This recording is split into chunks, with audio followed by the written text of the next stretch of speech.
So the sunrise we got today was this. Lovely.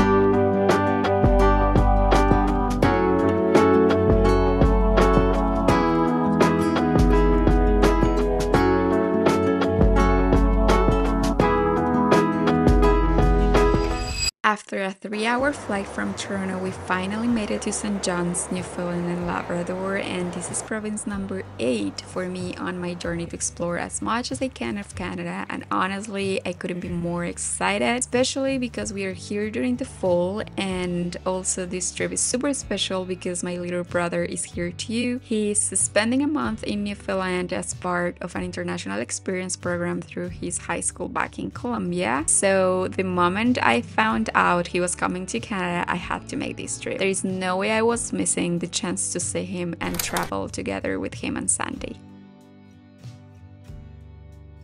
We went straight to pick him up, and we have only got 3 days here, so we are packing in as much as we can. So our first stop of the day was this iconic spot in St. John's. This is the Jelly Bean Row, and if you've ever seen photos of brightly colored houses stacked along the hilly streets, this is the place. It's not actually one single street, but a nickname for the rows of heritage homes painted in every color you can imagine. They're super charming and totally give St. John's its postcard-worthy vibe.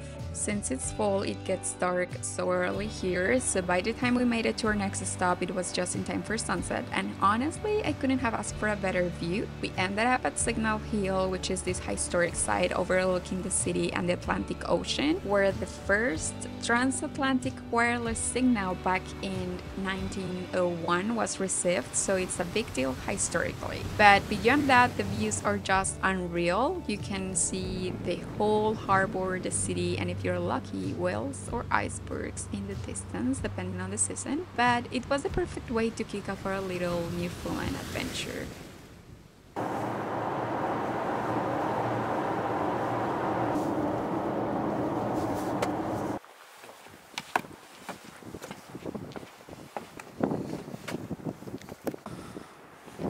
No sunrise.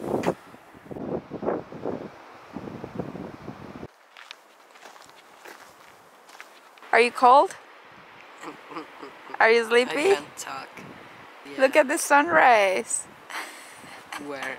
You woke up early for almost nothing, but this is experience. For holding the Holding the filter. The sunrise we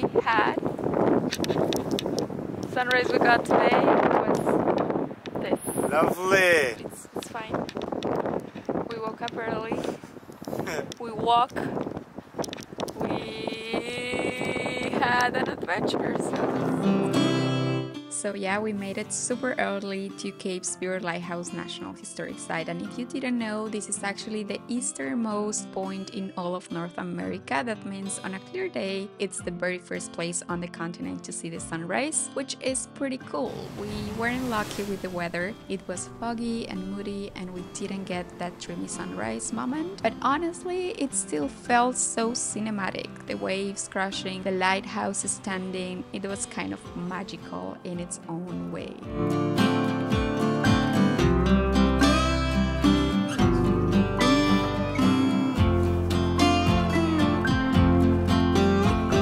After that, we were starving, so we stopped our breakfast and planned out our next stop, this absolutely adorable little fishing town called Petty Harbor. And I'm not even exaggerating when I'm saying the drive there was stunning, with all the fall colors, winding coastal roads, and the ocean peeking through the hills. It felt like something out of a movie. Day number 2 at Newfoundland, and we are at Petty Harbor, and it's not sunny, it's very foggy, and there's a lot of mist, but it's making it so cinematic right now.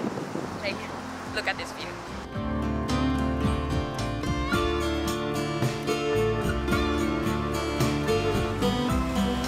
Petty Petty Harbor itself is this quaint postcard-perfect village tucked into a cove just 15 minutes from St. John's. It's one of the oldest fishing communities in North America, and it still feels really authentic and local. Like, you can see the lobster traps, fishing boats, and sailbox houses all around. It just has this calm, small town charm that makes you want to stay forever.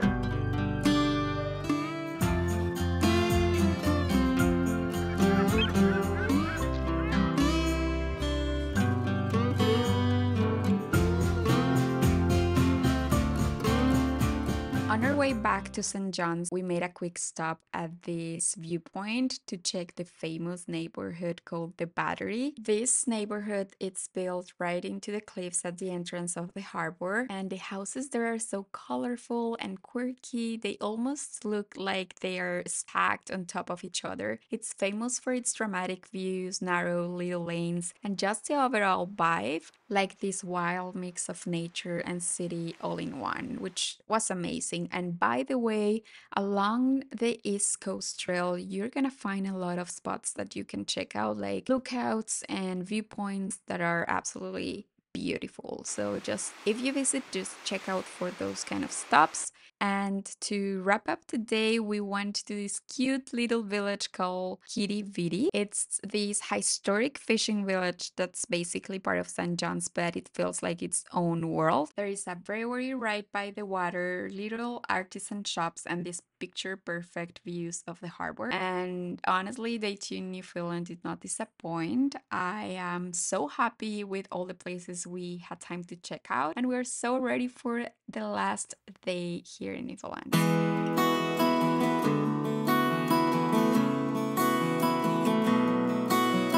Hey guys, this is day number 3 and we are back at Cape's Fair for sunrise. Yesterday we didn't have any luck, it was very foggy and a lot of mist. But today is very windy. However, the conditions are better. We have more visibility to the horizon, but still no sunrise because the clouds are where the sun is supposed to rise.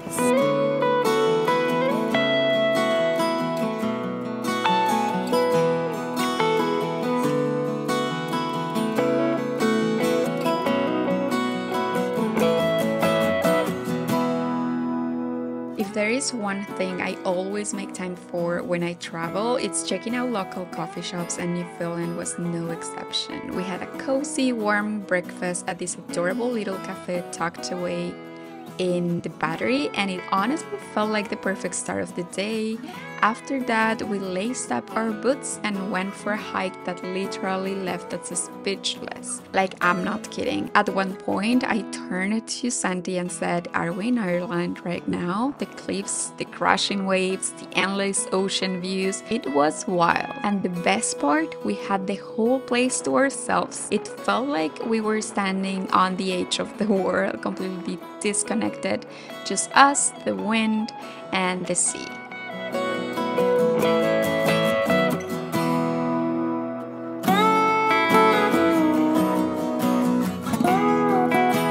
But sadly, like all good things, this trip had to come to an end. So for our last stop, we went for a little farewell lunch. All three of us love sushi, and we've heard about this highly rated spot in St. John's. And yes, it totally lived up to the hype. The sushi was so fresh and flavorful. We also had this delicious calamari. It was the perfect way to wrap up our little adventure. I honestly can't wait to come back to Newfoundland. There is still so much on my list. More hikes, more towns, more coastal drives. So this definitely isn't goodbye, just see you later. I hope this video inspires you to book that trip and experience this incredible corner of Canada for yourself. And don't forget to like, subscribe, and follow me on social media so you can join me on the next adventure. Thank you for watching. I'll see you in the next one.